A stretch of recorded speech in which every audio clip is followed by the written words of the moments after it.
Témoignage Francelina, une journaliste brésilienne. Je veux témoigner quand le Seigneur m'a appelé, j'étais dans le monde dans un bourbier de boue, j'ai grandi dans un collège de religieuses, de Rio de Janeiro. Au lycée de Santo Amaro, je vivais dans l'ignorance à la recherche de la vérité. J'ai passé un certain temps dans cette institution, car je voulais être la fille de Notre-Dame Marie. Mes parents étaient riches mais ils ne connaissaient rien du Dieu vivant. Je ne le connaissais pas non plus. Je travaillais dans le journalisme pendant 23 ans de ma vie laïque. J'étais là sous les griffes du diable. Je travaillais comme attaché de presse, j'exerçais ma profession pendant de nombreuses années. J'avais l'habitude d'offrir des services de presse à des personnalités politiques connues au Brésil et j'avais un programme de radio et de télévision.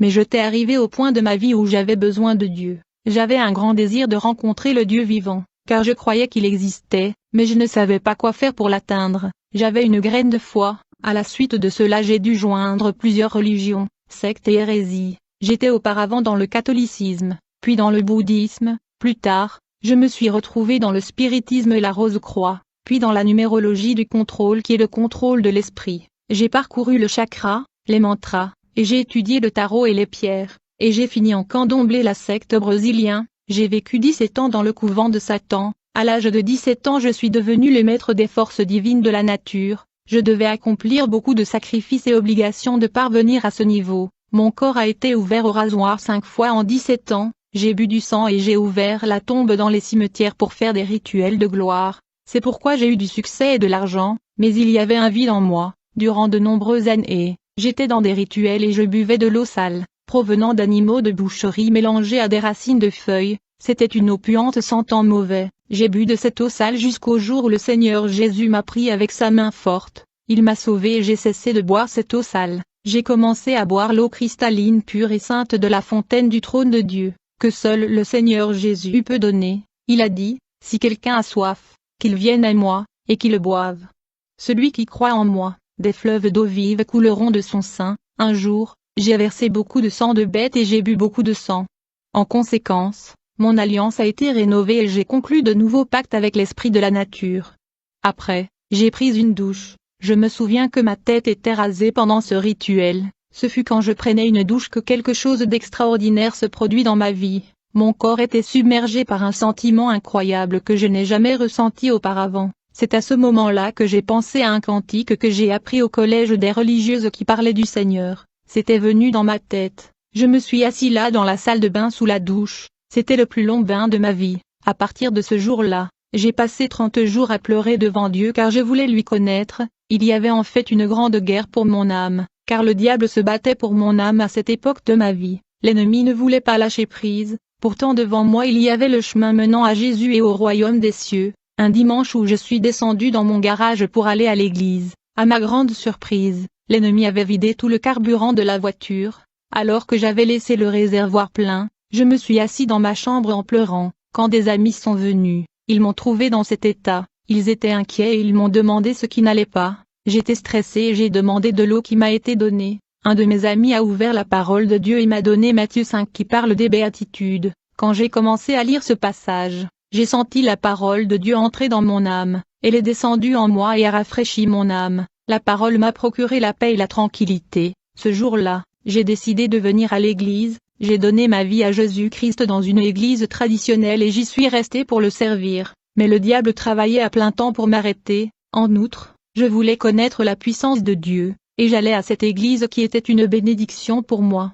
Chaque semaine, j'achetais les meilleurs vêtements pour aller à l'église. Je fréquentais l'église et lisais la Bible. J'aimais les histoires de la Bible, mais dans mon âme, je voulais encore plus que cela. Je voulais expérimenter la puissance et la présence de Dieu. Un beau jour, mon mari me dit, « Franceline, il y a un service religieux de l'Assemblée de Dieu, le jeudi, et si vous voulez on peut aller prendre part. » J'assistais déjà à une église, qui était une église traditionnelle, mais je voulais quelque chose qui changerait ma vie, je voulais un autre contact et une autre expérience. Quelques jours plus tard, je suis allé avec mon mari à cette église, nous avons été reçus par une sœur accueillante qui m'a serré dans ses bras et on a eu une conversation amicale. Très vite j'ai rejoint le service, où il y avait beaucoup de monde. C'était un jeudi à 15 heures, mais il y avait beaucoup de monde. Je pensais que ces gens n'avaient rien à faire. J'étais curieux de voir ce qui se passait là. C'était ma curiosité journalistique. Je me suis assis sur cette chaise qui semblait m'attendre, et puis la louange a commencé. L'église était pleine et il y avait des gens qui parlaient des mystères et des langues inconnues.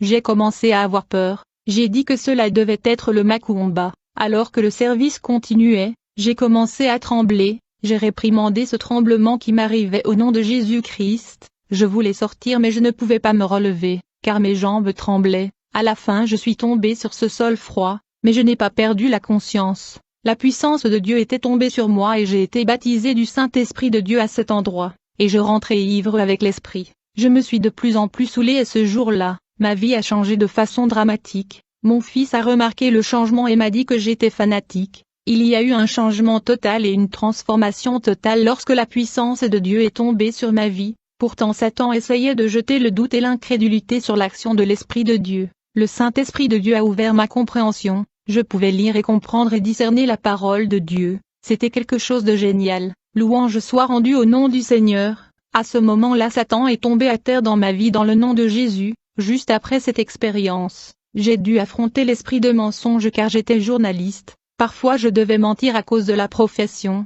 J'avais un esprit de consommation démoniaque. J'ai gagné beaucoup d'argent dans ma profession, que je dépensais pour acheter des choses que je n'utilise pas. J'ai toujours eu envie de faire de courses. Alors un beau jour je faisais ma dévotion, que je fête chaque matin avant de partir au travail. J'ai lu et médite sur la parole, mais ce jour-là il y avait une lumière dans le ciel forte et bleue, un très beau jour, mais quelque chose a attiré mon attention dans le ciel, c'était un point blanc qui grandissait, je le regardais quand tout à coup j'ai vu un lion voler, et en une fraction de seconde, il était à ma place, il avait des yeux de feu, quand il a atterri dans ma chambre avec ses ailes, j'ai prié, immédiatement j'ai été enlevé dans les airs. Car ce lion m'a pris dans les airs, et j'allais dans l'espace et contempler la terre, les villes et de nombreux endroits. Il n'y avait pas de communication orale mais une communication télépathique avec le lion. J'ai contemplé la planète Terre depuis l'espace, mais alors que nous nous levions, j'ai commencé à tomber, je me retournais en tombant, puis je suis entré dans un endroit où j'ai vu de grandes chaînes,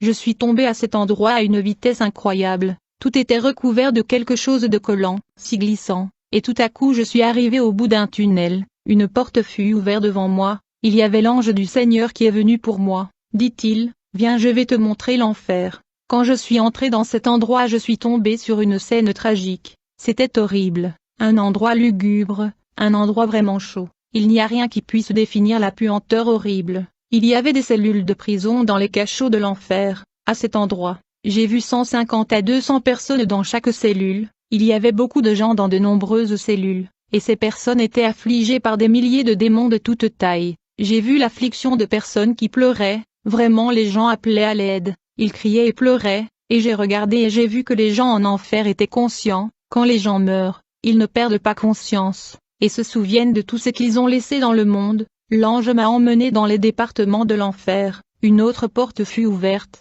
à l'intérieur il y avait de petites cellules. J'ai commencé à contempler des gens qui étaient connus, ils étaient des autorités. Des stars de l'industrie de la musique. J'ai vu des artistes culturels, j'ai vu les archevêques, et je suis allé chercher les gens que j'ai connus à la surface. Les démons ont affligé ces personnes, dans cette cellule à la figure populaire, des gens très connus à la surface de la terre qui pensent que Jésus n'existe pas et qu'il n'y a pas de Dieu. Quand ils arrivent en enfer, ils sont introduits à des réalités beaucoup plus accablantes, et quand je regardais il y avait aussi des pasteurs, il y avait des femmes leaders et pasteurs de cercles de prière. Et il y avait des jeunes, j'ai dit pourquoi ces gens qui ont servi Dieu sont ici?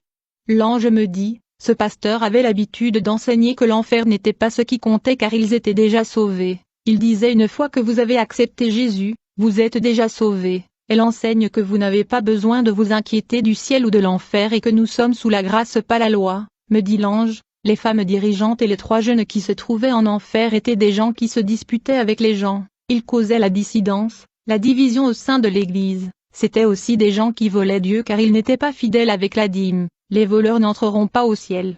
Nous pensons qu'un voleur est seulement celui qui vole des biens d'autrui, pourtant ceux qui ne donnent pas la dîme sont de voleurs. Beaucoup volent Dieu, la dîme et la fidélité au culte divin, le voleur n'entreront pas dans la gloire de Dieu. Nous volons Dieu dans les dîmes et les offrandes, comme il est écrit dans la parole, qui est la vérité et la lumière. Nous devons y marcher, car c'est notre manuel. L'ange du Seigneur m'expliquait ce qui se passait en cet endroit en enfer, me dit-il, ceux qui étaient là étaient pleins de commérages et de calomnies qui les ont conduits dans le feu, au lieu de calomnier, Nous devrions prier pour nos prochains et non les juger. Si votre frère est tombé, vous pouvez prier et jeûner pour lui, essayer de le sauver et le ramener au droit chemin au lieu de le calomnier et de bavarder. Puis nous avons quitté cet endroit, le rassemblement de forces obscures en enfer. Une autre porte s'est ouverte devant nous. Dès que nous sommes entrés, j'ai vu une grande réunion se dérouler dans cette partie de l'enfer. C'était le rassemblement de démons et des anges déchus. Des puissances diaboliques étaient rassemblées ici. Le royaume de l'enfer est bien organisé. Il y avait des principautés, des puissances, des anges déchus qui rendent compte à Satan, qui à son tour supervise la hiérarchie des forces de l'univers. Les démons soldats sont redevables à des autorités des ténèbres, les dominations sont redevables à de puissances qui rendent compte aux principautés, et les principautés sont redevables à Satan. Tous ces forces analysaient leurs dispositifs et les infrastructures mises en place pour le contrôle, l'asservissement et la propagation de mensonges dans le monde, et ils essayaient d'améliorer et de moderniser leurs tactiques et leurs stratégies. La vision de Satan est d'entraîner la plus grande proportion et nombre des hommes, et si possible toute l'humanité dans le lac de feu et du soufre. En effet, Satan sait qu'il sera vaincu, il sera véritablement jeté dans les temps de feu et de soufre pour l'éternité. Satan déteste la race humaine car nous sommes à l'image et à la ressemblance de Dieu. Le diable agit de plus en plus puissamment dans le monde et envahit l'Église de la fin des temps avec une grande armée de démons, pour éloigner les enfants de Dieu de la présence du Seigneur. Il veut refroidir la foi de beaucoup et arrêter la prière. Il travaille dur. Dans ce sommet, j'ai vu le démon du rejet. J'ai aussi vu le démon de l'insomnie, dont le nom est Sonia. Il y a un autre démon appelé au revoir. Il y a beaucoup de démons dont le nom sont des mots qui sont tous les jours sur les lèvres des gens. À chaque fois que nous disons au revoir, le démon appelé au revoir reçoit des honneurs en enfer. Il y a un démon en enfer qui a l'honneur chaque fois que nous disons bonjour, car c'est son nom. Même chose quand nous disons bonsoir et bonne nuit, car ce sont des noms de démons. Ils ont des noms qui sont dans les lèvres des gens. Chaque fois que les gens disent aller en enfer, il y a un démon qui est en honneur en enfer car son nom est va en enfer.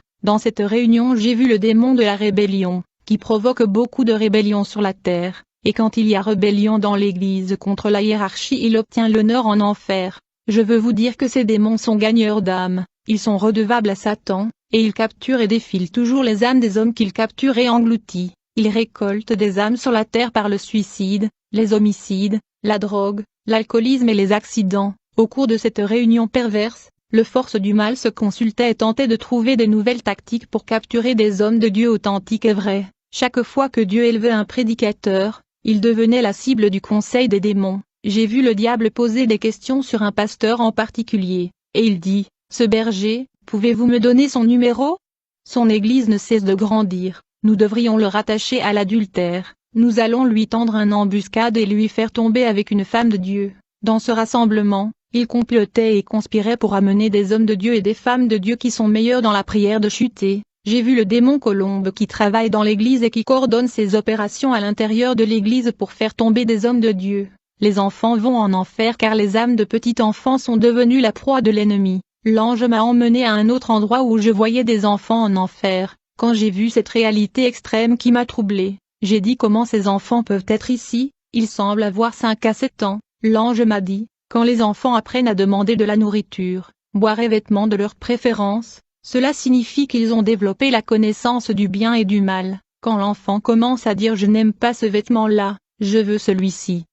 Quand l'enfant apprend à dire je n'aime pas cet aliment, je veux l'autre là, il a développé la capacité de distinguer les choses. À ce moment, il est entré dans l'ère de la responsabilité, et il a développé sa propre volonté, il a maintenant la connaissance et devient responsable. C'est à ce moment que les parents croyants doivent s'assurer qu'ils enseignent à ses enfants la voie du Seigneur, car le diable cible maintenant les âmes de petits enfants, en enfer. J'ai observé beaucoup d'enfants, et nous devons faire attention aux programmes et des dessins animés des enfants, car le dragon est entré dans le dessin animé des enfants pour entraîner leur âme en enfer. La télévision centrale en enfer. L'ange du Seigneur m'amena à un autre endroit en enfer et quand la porte s'est ouverte, j'ai contemplé un endroit qui semblait être une télévision en circuit fermé.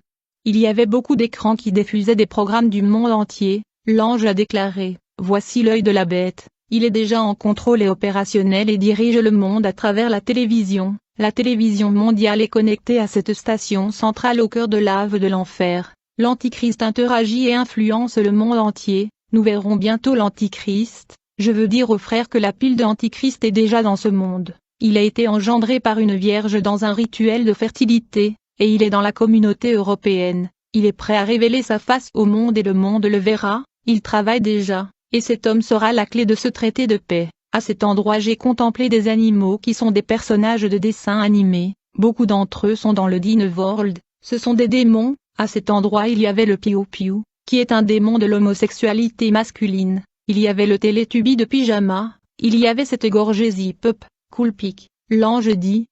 Tous ces personnages sont des démons, tous les personnages de films d'horreur sont des démons, aujourd'hui tous ces démons sont déjà dans le monde, à cette époque, certains d'entre eux étaient en préparation pour être libérés sur la terre, tout était déjà préparé en enfer, et j'ai regardé toutes ces caricatures, je me disais mais mes enfants regardent tout ceci, je pensais que c'était très mignon, l'ange m'a dit, quand les enfants s'assoient devant l'écran et pour regarder ces dessins, les démons entrent par l'audition et la vision, et ils se logent dans le ventre et le corps des enfants. Une fois que ces démons entrent dans les enfants, ils vont se mettre à travailler et à modifier la personnalité des enfants et à changer leur attitude. Souvent l'enfant va commencer à avoir un problème de sommeil, l'enfant commencera à être affecté par les démons du rejet. Tant que le démon restera dans l'enfant, l'enfant grandira avec des pensées telles que personne ne m'aime, mon père ne m'aime pas. Le démon du rejet le suivra dans l'église, entre amis, dans le lieu de travail. Le démon du rejet organisera et préparera le terrain pour l'esprit de dépression,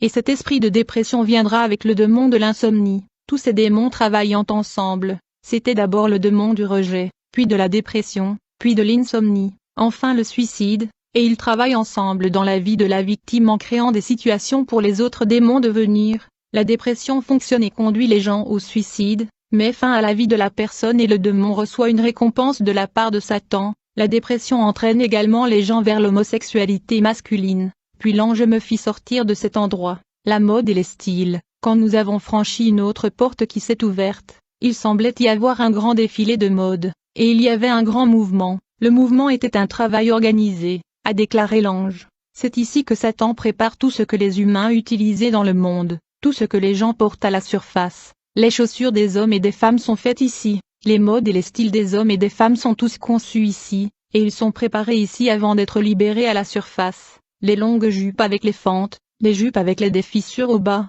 sur les côtés et à l'avant. J'ai vu à cet endroit des jupes qui n'existaient pas encore à l'époque, mais aujourd'hui, elles sont à la mode. Il y avait des jupes type top et le savi, j'ai vu le pombagira, j'ai vu des vêtements cyclistes que les gens disent être très confortables. C'est la mode utilisée de nos jours par tout le monde, ce qu'on appelle le ventre libre. Puis soudain un de mon fameux mannequin fut éruption dans cet endroit, puis j'ai vu un modéliste atterrir. La première chose que ce modéliste fut était de télécharger une jupe qui devait être mise en circulation sur la terre. Elle était supposée être la propriétaire de la marque. Elle a commencé à produire cet habit appelé le ventre libre que les femmes portent aujourd'hui. Ceci était déjà en enfer à l'époque, je voyais dans ce parti de l'enfer le pantalon. Nous devons savoir que le mannequin, styliste et créateur de mode ne sont pas toujours les créateurs, car le démon invente la mode et les nouvelles tendances. Alors que nous étions en visite dans cette section industrielle de l'enfer, j'ai vu un démon tirer une flèche dans l'esprit d'un créateur de mode.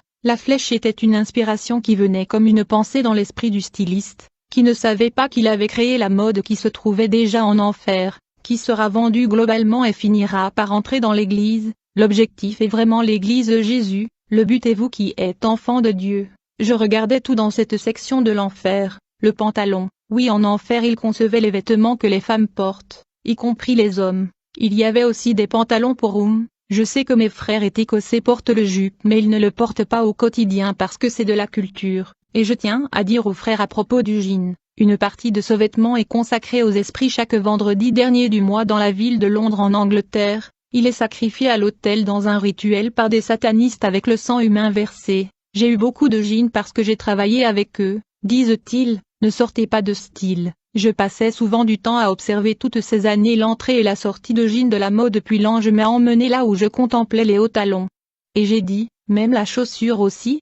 L'ange me montra un démon féminin, elle était transfigurée, elle était habillée avec une jupe qui révélait sa partie intime, la jupe marquait ses parties intimes. Toute sœur venant à l'église avec cette jupe causera le péché dans l'esprit de deux frères. Les jupes étaient là et les chaussures, maquillage, produits de beauté et bijoux. Puis l'ange m'a emmené par une autre porte. J'ai trouvé un grand banc et il y avait toutes sortes de produits de maquillage, cils des yeux, Le poudre pour le visage était là, les rouges à lèvres, la dernière collection des produits de beauté était tout là-bas en enfer, de toutes les couleurs qui n'existaient pas encore ici. J'ai vu les vernis à ongles de toutes sortes. Bien aimé, tout ce qui cache la vérité est un mensonge, le maquillage est un mensonge. J'ai contemplé la teinture pour les cheveux de cette année, dans cette section de produits de beauté, j'ai tellement aimé les boucles d'oreilles accrochées, boucles d'oreilles en argent et en or, des bracelets de hanches, rencontre avec le prince de ce monde, puis l'ange m'a emmené ailleurs, tellement organisé et beau,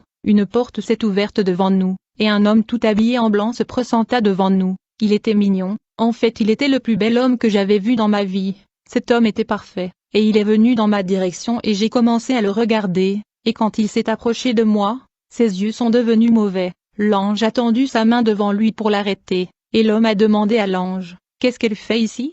À ce moment les griffes ont commencé à sortir de cet homme, il a commencé à se transformer, et ses vêtements ont commencé à se déchirer, il a commencé à devenir monstrueux et c'était horrible, je me souviens de films d'horreur. Il perd en comparaison avec le diable car il est vraiment moche, un œil, tout boggy sur tout le côté poilu, il était plutôt brun-vert un peu bizarre, j'ai dit, Jésus, emmène-moi loin d'ici, et à ce moment où j'ai appelé le nom du Seigneur Jésus, j'étais pris de cet endroit, le royaume des cieux, tout à coup j'ai atterri sur une belle paysage verte différente, je ne l'ai jamais vue sur la terre, l'ange qui était là en enfer me dit, je vais vous montrer la gloire de Dieu, car le ciel est magnifique. Je suis entré dans cet endroit où j'ai entendu la musique du ciel retentir, la mélodie était douce. Il n'y a pas de musique similaire sur terre et personne ne peut produire et créer le son de ce chant céleste que les anges et le Saint des cieux émettaient. La multitude prenait part à ces musiques devant le trône et il y avait des milliers d'anges assistant à la grande réverbération qui était la gloire de Dieu.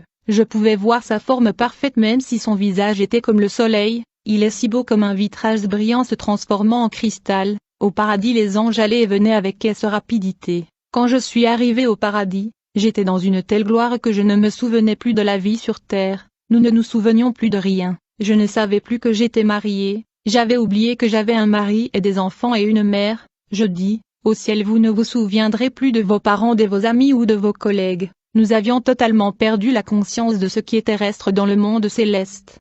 De plus, dans la région céleste, nous ne marchions pas car les gens flottaient et volaient dans le paradis céleste, où tout est en or et cristal, le ciel est comme un or liquide, c'est un or tellement pur que nous ne l'avons pas sur terre, c'est quelque chose d'énorme, je n'ai jamais vu de pareil sur la terre. Plus tard nous sommes arrivés devant un magnifique bâtiment de cette ville dorée, quand l'ange a ouvert la porte j'ai traversé nous sommes entrés, du coup j'ai vu l'ange se diriger vers un mur doré et il a tiré quelque chose comme une boîte, et il a ouvert cette petite boîte et m'a dit, voici vos cheveux. En fait je me souviens que dans ma vie professionnelle, j'avais les cheveux courts parce que c'était plus facile et plus rapide d'aller travailler à la télévision avec les cheveux courts, il était plus facile de brosser. L'ange m'a montré mes cheveux dont j'avais l'habitude de couper, qui ont été collectés et transformés en or. L'ange récupère toujours les cheveux des femmes pour ne pas les gaspiller.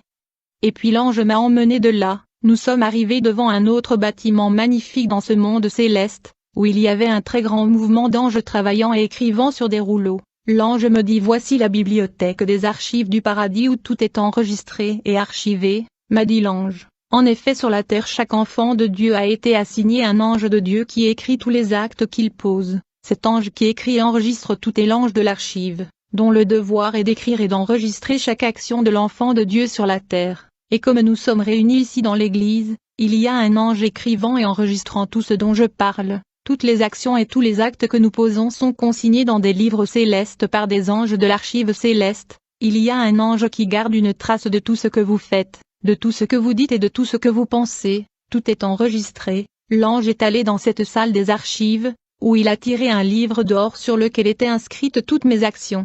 Il est venu avec ce livre d'or et il l'a ouvert, et me dit, tout est écrit. L'ange me dit, quand la bonne nouvelle de l'évangile est prêchée, aussitôt que les gens viennent en Christ, le Seigneur efface tous leurs péchés et les jette tout dans la mer de l'oubli. Vraiment tout ce que tu as fait avant ta repentance a été jeté dans la mer de l'oubli. C'est de le moment où nous levons la main et confessons nos péchés que tous nos péchés depuis la naissance sont effacés et oubliés. Nous sommes ainsi des nouveau-nés et des nouvelles créations, dont les péchés ont été jetés dans l'oubli pour ne plus jamais être rappelés. C'est quand nous naissons de nouveau dans l'esprit que le Seigneur attribue à chacun un ange des archives et des records. dont le devoir est d'écrire tout ce que nous faisons et disons. Tout est enregistré et archivé dans le librairie du royaume des cieux. Étant donné que nous sommes maintenant une nouvelle création, l'ange enregistreur des archives écrira chacun de nos actions et actes tout au long de la journée alors que nous sommes éveillés. Au moment où nous allons dormir, cet ange des archives et de l'enregistrement montera au ciel, et l'ange gardien sera laissé là pour nous protéger la nuit lorsque nous dormons. Quand nous nous réveillons de nouveau dans la matinée, l'ange des archives et de l'enregistrement va descendre pour noter et enregistrer tout ce que nous allons faire et dire pendant la journée. Puis, l'ange m'a emmené ailleurs devant une autre belle édifice qui brillait de 1000 feux au ciel. Tout est très resplendissant au paradis. Il n'y a pas de mots pour définir et décrire la beauté de la gloire de Dieu. Nous étions maintenant devant le bâtiment de l'onction. J'y suis allé à l'intérieur où était le Saint des cieux ensemblé. L'ange m'a dit: voici la salle d'onction. Dans ce lieu magnifique, des anges travaillaient et versaient un liquide laiteux dans des vides, à travers lesquels ils observaient des serviteurs de Dieu. Dit l'ange: regardez quand les gens sont utilisés par l'Esprit de Dieu. Lorsque les enfants de Dieu parlent de Jésus à leurs voisins, l'onction est versée. Quand ils disent aux gens dans la rue: Jésus vous aime, l'onction est versée. Quand les enfants de Dieu partent pour évangéliser, l'onction est versée. Quand un pasteur prêche la parole de Dieu, il y aura versement de l'onction. Quand les enfants de Dieu agissent en esprit, il y aura un débordement d'huile qui seront versés sur tous qui servent Dieu. Puis nous avons quitté ce bâtiment céleste et nous sommes arrivés devant un autre bâtiment magnifique. Lorsque nous sommes entrés, il y avait un mouvement des calices. En réalité, il y avait des verres d'or et des coupes en or. J'ai contemplé ces très beaux coupes d'or. Tout au ciel est très beau, très parfait, et j'ai vu certains de ces calices vides qui avaient un peu de liquide, d'autres débordaient déjà. L'ange me dit: voici les larmes qui sont récoltées des prières du saint sur la terre. Les anges recueillent les larmes qui tombent de nos yeux quand nous sommes dans la présence du Seigneur, lorsque nous pleurons dans la présence du Père, lorsque nous recherchons l'Esprit de Dieu, lorsque nous pleurons avec nos problèmes et nos difficultés pour le Seigneur, nos larmes sont recueillies dans ces coupes d'or. Lorsque ces larmes commencent à déborder, les bénédictions aussi débordent, les pétitions seront délivrées. Nos larmes ne restent pas sur la terre, elles ne restent pas sur le sol, elles sont prises lorsque vous lavez votre visage après avoir prié. Il y a des moments où nous nous sentons cette grande joie dans nos esprits et les larmes coulent. Ils sont rassemblés au ciel, et de là, l'ange m'a emmené dans un autre édifice céleste très resplendissant où les couronnes des enfants de Dieu étaient conservées. Nos couronnes sont glorieuses, ne sont pas comme les couronnes des rois de la terre. Plus vous gagnez des âmes, plus il y aura ornement de votre couronne avec des pierres précieuses. Quand vous évangélisez, des pierres précieuses sont ajoutées à votre couronne. Vous devez faire l'œuvre de Dieu. Plus vous êtes engagé, plus les pierres précieuses seront sur votre couronne. Quand nous avons quitté ce bâtiment, je contemplais le mouvement des anges dans ce monde éternel et doré où il n'y a pas de nuit, où je pouvais entendre le chant des anges et la mélodie. Le chant était partout dans le ciel. Le ciel est vraiment quelque chose de très beau, et là l'ange m'a emmené vers la gloire qui était le trône du Père. J'ai soudain contemplé que j'étais devant le trône de Dieu, car jusque-là je n'avais pas vu Dieu. Je ne savais pas si je allais rester éternellement au paradis céleste, admirant les merveilles du ciel. Je contemplais le trône mais je ne pouvais pas voir. Je contemplais le trône mais je ne pouvais pas voir le visage de Dieu à cause de la gloire qui était très forte sur mes yeux. Du côté du trône se trouvaient des milliers de des anges, des séraphins, des chérubins et de joyeux saints célestes louant Dieu. C'étaient de petits anges et de grands anges. Les anges avaient la harpe et la trompette sur la bouche, d'autres chantaient avec un son très doux quelque chose de très beau. Je vis devant le trône du Père une belle table où nous allons nous asseoir avec le Seigneur Jésus-Christ. Cette table n'a pas de pied, elle n'a pas de fin et elle était comme en train de flotter. Elle était magnifiquement décorée. Tout est beau et merveilleux dans le monde céleste. Sur les chaises préparées pour le Saint, j'ai vu nos noms gravés sur des pierres, qui ressemblent à des cailloux ronds, où sont inscrits nos noms. Je m'appelle Francelina sur terre. Cependant, dans l'éternel royaume des cieux, j'ai un nouveau nom, gravé sur la chaise qui est la mienne, car j'ai une nouvelle identité dans les siècles à venir au ciel, ce qui est différent de mon identité terrestre que nous avons reçue lorsque sommes engendrés sur la terre. Aussitôt que nous sommes nés de nouveau, nous avons reçu une nouvelle identité dans le royaume des cieux et nous avons un nouveau nom.